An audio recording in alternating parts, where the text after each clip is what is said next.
নানা কারণে মুরগিরও থাকে স্ট্রেস, আর মুরগি স্ট্রেসে ভুগলে ডিমের মান এবং স্বাদ খারাপ হয়ে যেতে পারে। হ্যাঁ, ঠিকই শুনছেন। অতিরিক্ত গরম, ভিড়, পুষ্টিহীনতা, অসুস্থতা এবং পরিবেশের হঠাৎ পরিবর্তন মুরগিদের উপর চাপ সৃষ্টি করে, যার ফলে ডিমের স্বাদ ও গুণগত মান কমে যায়।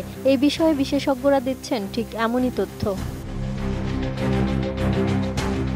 তারা বলছেন, স্ট্রেসের কারণে মুরগির দেহে হরমোনগত পরিবর্তন হয়, যা ডিমের পুষ্টি উপাদান এবং কুসুমের রঙের উপর প্রভাব ফেলে। তাছাড়াও এতে কুসুমের রং হালকা হয়ে যায় এবং ডিমে আগের মতো আর স্বাদ থাকে না।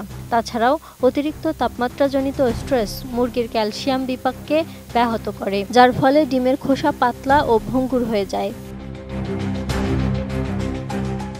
মুরগি নিয়ে 2014 সালের একটি গবেষণা বলছে, 33 ডিগ্রি সেলসিয়াস তাপমাত্রায় মুরগিদের খাদ্য গ্রহণ 30% কমে গেছে। তাছাড়াও ডিম উৎপাদনের হার কমেছে 11%। একই সঙ্গে ডিমের খোসা পাতলা, কুসুমের রং ফিকে হতে শুরু করেছে এই তাপমাত্রার কারণেই।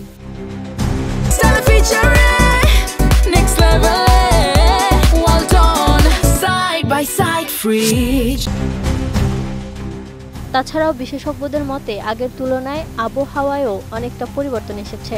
এখন বছরের বড় সময়ই গরম থাকে, আর এই বাড়তি তাপমাত্রা পোলট্রির ক্ষতি করছে। তাছাড়াও অনেক ছোট খামারে নেই পর্যাপ্ত তাপমাত্রা নিয়ন্ত্রণ ব্যবস্থা, ফলে মুরগিরা অতিরিক্ত গরমে খাওয়া কমিয়ে দিয়েছে, ফলে ডিম পাতলা কিংবা পানসে হচ্ছে। বিশেষজ্ঞদের মতে এক্ষেত্রে অনেক সময় ডিম পাড়াও বন্ধ করে দেয় মুরগিরা। তারা বলছেন, জলবায়ু পরিবর্তন এক্ষেত্রে বড় ভূমিকা রাখছে। তাপমাত্রা বৃদ্ধির কারণে মানুষের মতো মুরগিরাও স্ট্রেসের শিকার হয়। এতে তাদের বিপাকক্রিয়া এবং দেহে ক্যালসিয়ামের ভারসাম্য নষ্ট হয়, যার সরাসরি প্রভাব পড়ে ডিমের গুণমানে। এছাড়াও অনেক ব্যবসায়ী দিনের পর দিন ফ্রিজের বাইরে ডিম রাখেন। এতে ডিম 2-3 দিনের বেশি ভালো থাকে না। ডিম পুরনো হলে তাতে ব্যাকটেরিয়া জন্ম নেয়। এতে শুধু স্বাদই নষ্ট হয় না, এমন ডিম খেলে অসুস্থ হওয়ারও আশঙ্কাও থাকে। আবার চাহিদা অনুযায়ী উৎপাদন না থাকায় অনেকেই নকল ডিম বিক্রি শুরু করেছে। রেজিন, সোডিয়াম, অ্যালজিনেট ইত্যাদি রাসায়নিক দিয়ে বানানো ডিম দেখতে আসল মনে হলেও এতে কোনো পুষ্টিগুণ নেই, বরং এগুলি স্বাস্থ্যের জন্য ক্ষতিকর।